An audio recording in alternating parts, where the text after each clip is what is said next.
So I'm the voice that you don't see in the video that's to come.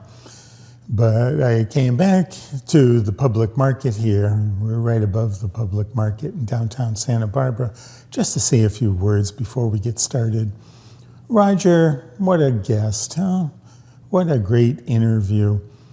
I had wanted to sit down with him and get all of his stories, on tape, so to speak.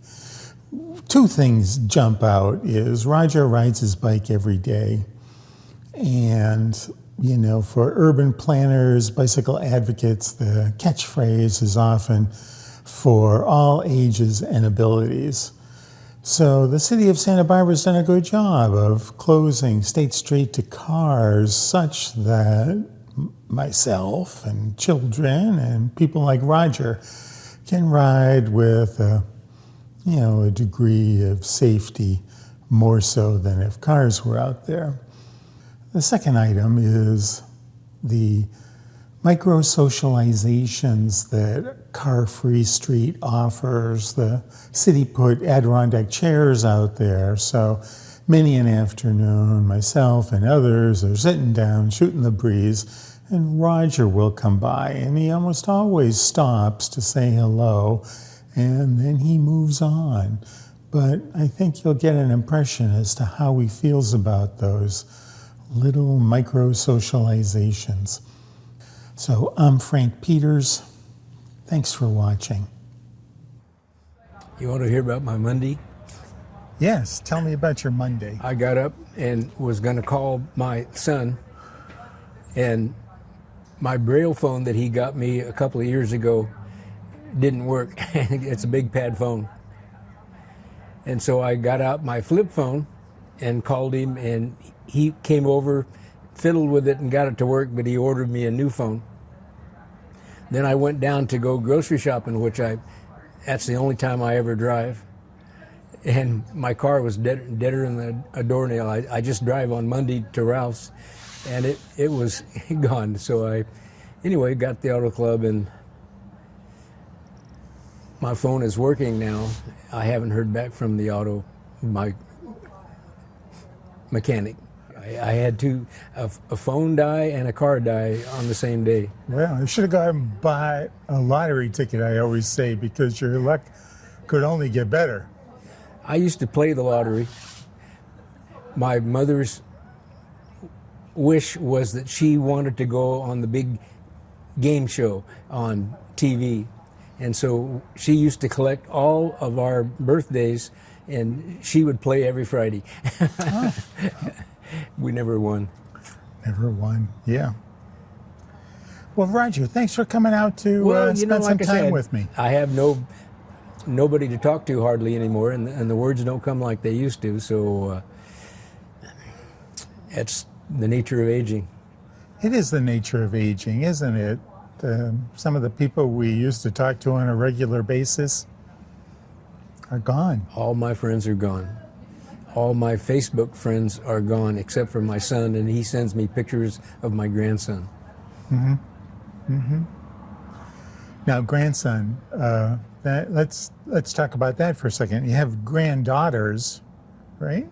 I have 10 grandchildren, and 5 daughters and 5 sons. 5 grandsons. But on my birthday, my 81st birthday, I'm 82 now, my 10th grandchild was born, Cameron, and he's the only one that has my name. And he lives in Cleveland, and so they send me Facebook pictures. So I kept my computer, even though I have a hard time reading it. And every once in a while they'll send me emails, but all my email friends have gone too. Yeah, and like you say, that's the nature of aging, isn't it? I outlived my dad. He died of cancer at 80, and my mom died of dementia at 90. I've had cancer. I've had a stroke. My mother had these TIAs, and I've had a couple of TIAs. When I turned 80, I got my 2 boys that I have contact with, and they're my boys. and we did my will, we did my directive, and I'm ready to go. Oh, You're all and we wrote set. my obituary. Oh, good. So I'm ready to go, and they know where it all is.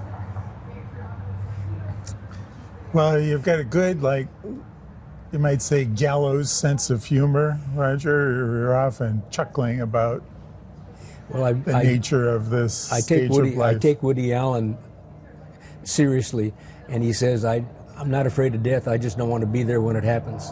There you go. There you go. Let's switch gears and talk about the point in time when you and I met. You were probably out there on State Street riding your bike all the time, but I didn't really notice you until the city closed the street to cars. And then I did see you. Let's talk about your daily routine for a second, Rodger. You're out on your bike every day, a couple of times, right? 3 times. Yeah. I try to check my computer, and I get up and I do some calisthenics. And then I check my computer, and there's never anything on it. And then I ride at about 10 o'clock and go home, and I can't read anymore. And I definitely should not drive a car, even though I passed the driver's test, but my eyes have gotten much worse. I have this macular degeneration, and I've been getting shots in my eyes about every month for the last 5 years. And now I can't even read the newspaper, even with my dad's 4-inch magnifying glass. But then I used to swim at Los Baños at lunch, but I have a number of problems. I went to 7 doctors last year to try to find out what's going on, because I didn't want to get surprised like my dad. He lasted 6 months when they found out he had cancer. But I try to keep moving. I go down to East Beach and I jog on the grass a couple of miles on the bike. I bike down and then jog and then bike home. And then around 3 o'clock, I try to take another bike ride. And then I pretty much go home, turn on the TV, and hopefully make it to the morning. Yeah. So I guess it was a point in time when our paths crossed. I was out there with my camera taking pictures of the people who were out there on bikes because, I often say bicycles came out of the woodwork when the city closed the street to cars. But you had been riding prior to that? When I was 30, I had pneumonia, and the doctor said, you need to start smoking. Now, I've always jogged, and my other friend, Randy, who's gone, he's 10 years older. He and I worked for him back in Vail, Colorado, as a ski instructor. Oh. And as a backpack guide, with him. Oh.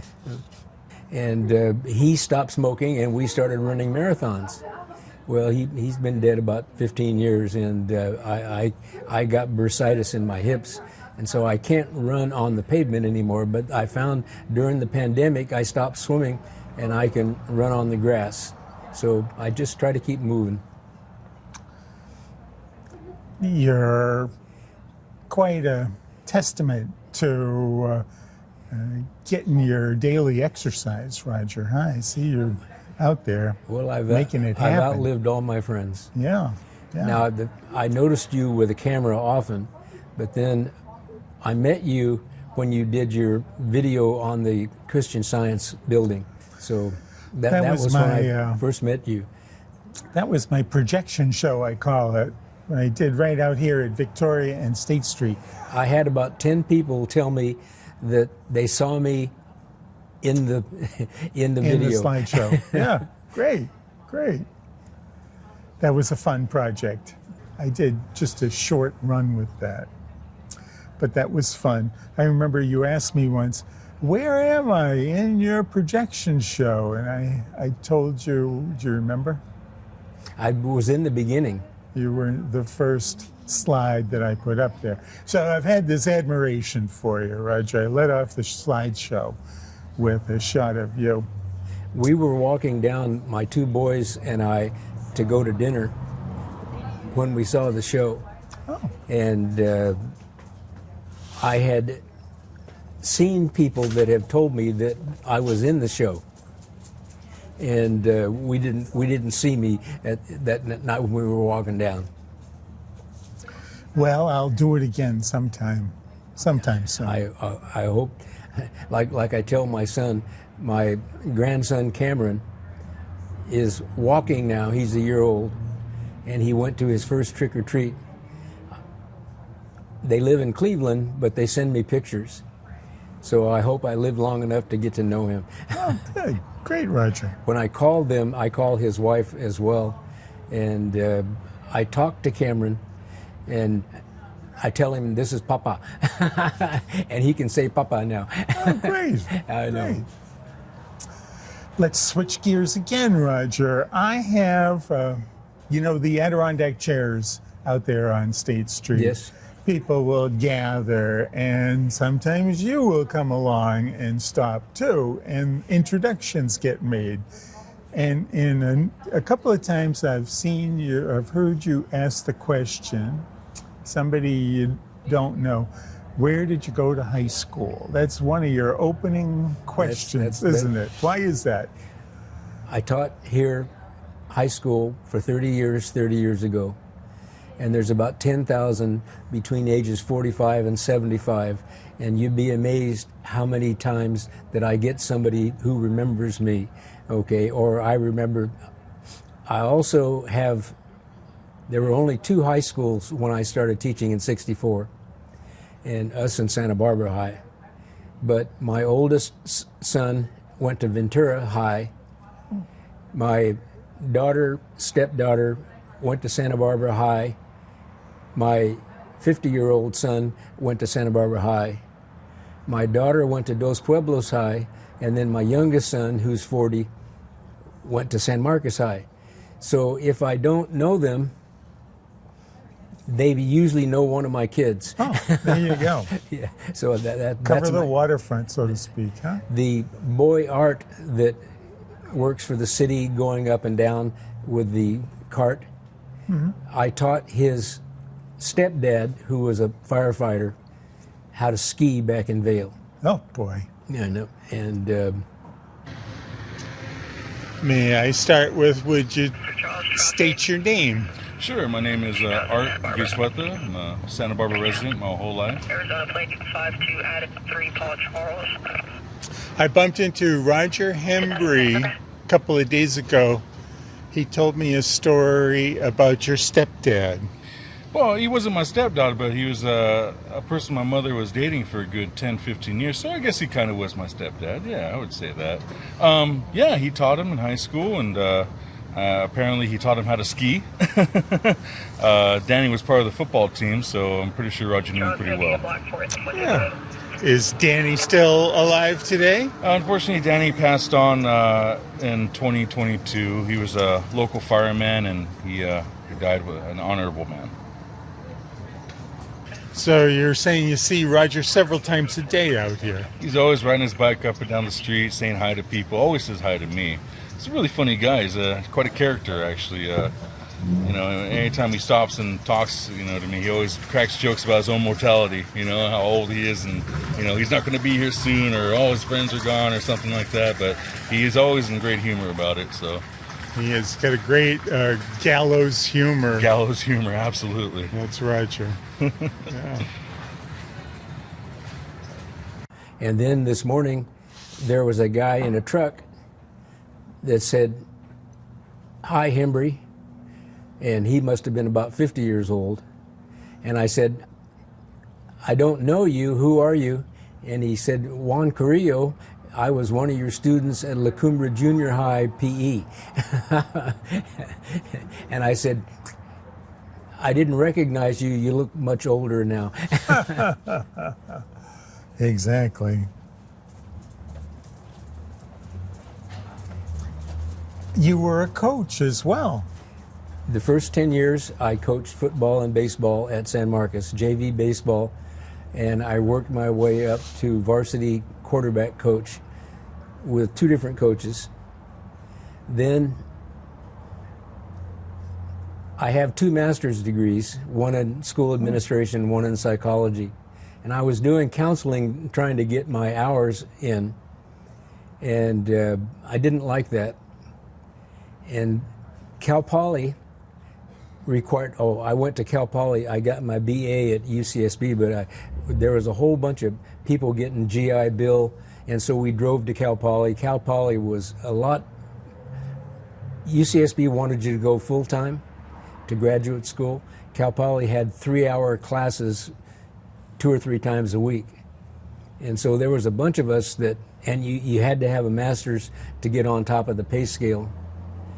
So when my principal, I got my counseling credential, I got my administrative credential, and I was tired of coaching. My wife and I were getting divorced at the time. And my principal came to me and said, what do I want to do? Do I want to counsel? Do I want to be an administrator? You know, do I want to coach? Because I had created the most popular class at San Marcos High School. And basically, every student at Cal Poly had to take a personality and mental health class. And so I took the Cal Poly book, created the class, and for 10 years, I taught that class. And I have had a number of people tell me that that was their favorite class in high school. Oh, wow. And I called it personality and mental health, which was Cal Poly was, but the computer wouldn't do that, and so they just called it personal psych. Nice. Well, yeah, it was fun. Sounds like fun, Roger. No, it was, the kids all had a good time. Right. So you see people just about every day out there that you recognize, or they recognize you, Roger, huh? Pretty much. Yeah, yeah. I'm always saying that those, I call them little micro socializations, are good for us. I think the fact that they tell me that they enjoyed me and my class makes me feel good. Nice. Nice, Roger. Nice. Well, here we are. It's the end of the year. People are often making holiday plans. How about you, Roger? You're going to be around town? No.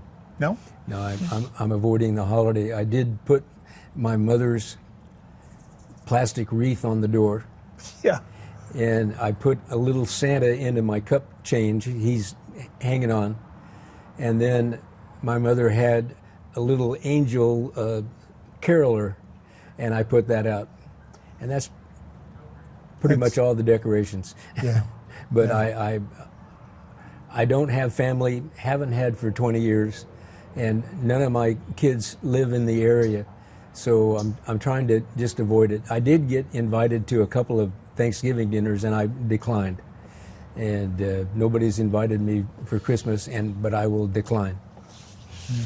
Just trying to take it one day at a time. Taking it easy, huh? Next Wednesday, 7 days away. Yeah.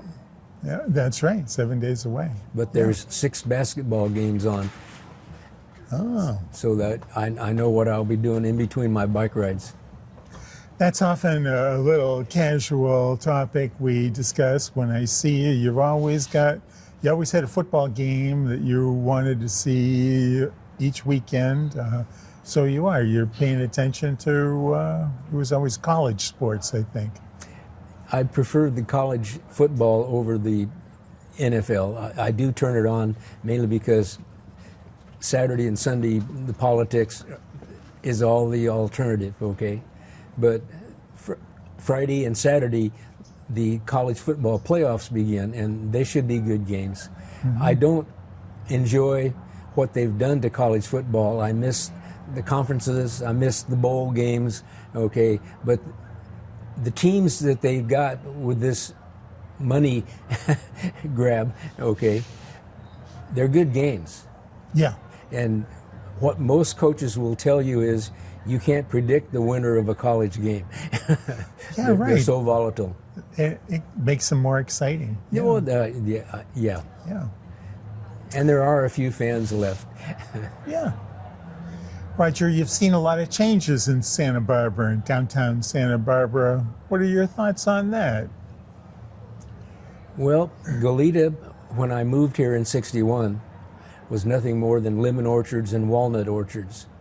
And then Goleta grew. And UCSB was 5,000 people when I came. And Isla Vista was mostly farmhouses. And then Isla Vista is the greatest population density below Tokyo now with 20,000. Okay. But Yeah. I played football at UCSB and I played baseball at UCSB.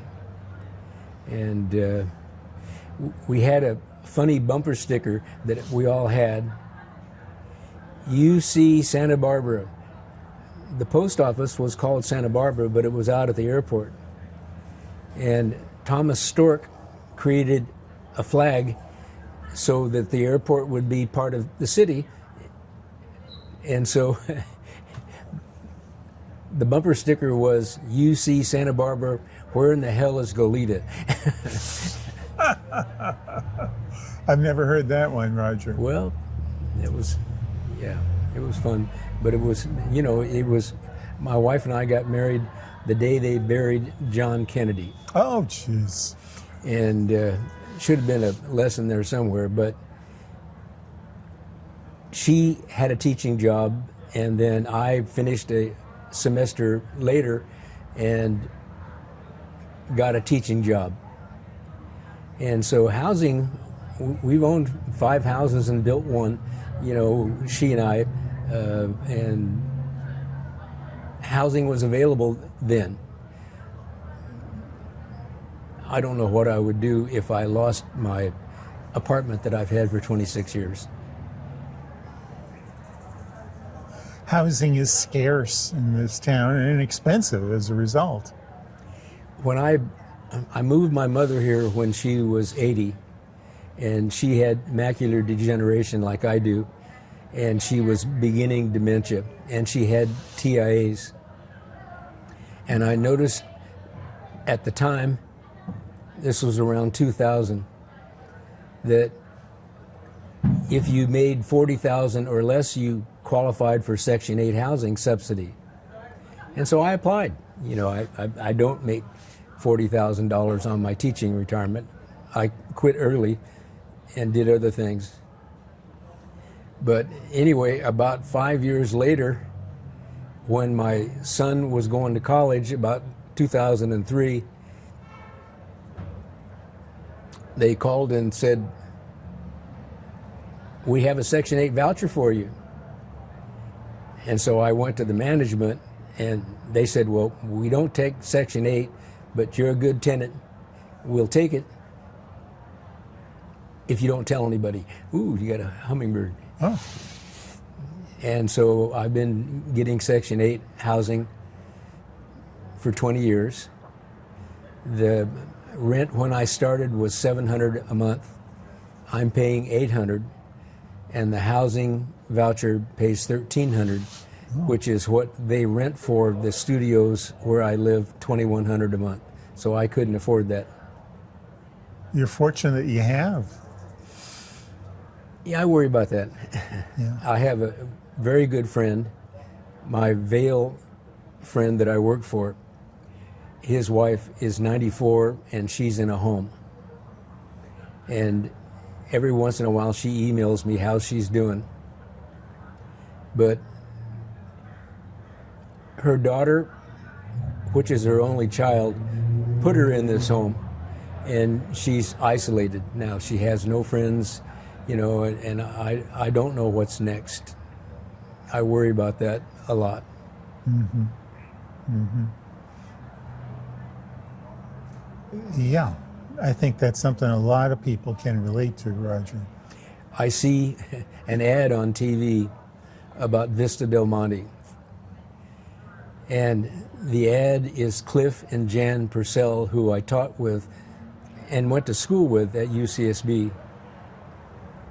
it makes me sad because they have both been dead for at least 10 years, but they still run the ad. Oh, Cliff was the track coach at at San Marcos when I was there. And he was a famous Santa Barbara High School athlete, too. well, Roger, we'll wrap up here. I guess we'll see you out there on your bicycle. Hopefully. Yeah. How did you meet Richard? Well, Richard's a bicycle enthusiast. We're talking about Richard Lambert here, who we both know. He is, I met him down at BC Centro, I guess, one day. He's down there all the time. He likes to take his bikes apart and fix them up and sell them sometimes. And I can't see to work with my hands anymore. I have no depth perception, and I can't. But I had a very good trick that my son sold me probably 10 years ago, and it got stolen. I just came from the cardiologist, and when I get off the bike, I've had prostate cancer, and so whenever I stand up or I get off the bike, I have to go to the bathroom. And so I used to take the bike upstairs, and so I went to the bathroom, didn't even close my door, went down, and the bike was gone. So that's how I found BC Centro. yeah. You can get a good bicycle there for not a lot of money. I found one that the girl was helping me, sizing me up, and I got a good one for $200, and it's too heavy for me to take in, so I put it in my van. I have a 30-year-old van. Oh. But I just recently took it to open air and had a tune-up, new tires, new brakes, and it rides okay. And like I said, I'm going to miss biking more than I don't miss driving. Okay. Mm-hmm. Mm-hmm. Well, Roger, thanks so much for joining me today. Well, it's like I said, I have very few people to talk to. It's been a pleasure to chat with you. I appreciate, seeing people that I know, and I recognize your hat. I have a hard time with my eyes going from bright to dark, and usually I'll recognize people by their voices. Other people have said they recognize the white hat too, so. Yeah, well, and the Dodger hat during the World Series. Yeah, I had to support the home team. I know. Yeah. All right, Roger, thanks again for coming out and sitting down with me today. Like I said, I have very few people to talk to, and I've lived in my apartment for 26 years, and I haven't worked for 30. And the bicycle, what I found when I had pneumonia, that I was teaching at San Marcos, and I was teaching psychology, and I told you that Randy and I used to run marathons, but I had a house on the west side for 25 years by myself, and I could get on my bike, go down the bike path, and go to my room in 20 minutes. It's about 5 miles. It took me 30 minutes to start up my car, go to the parking lot, walk up to the office, and go to my room. So it was 10 minutes faster, and because I was teaching psychology at the time, a whole bunch of kids started riding their bikes to school. I thought I was instrumental in that. Yeah, good for you, Roger.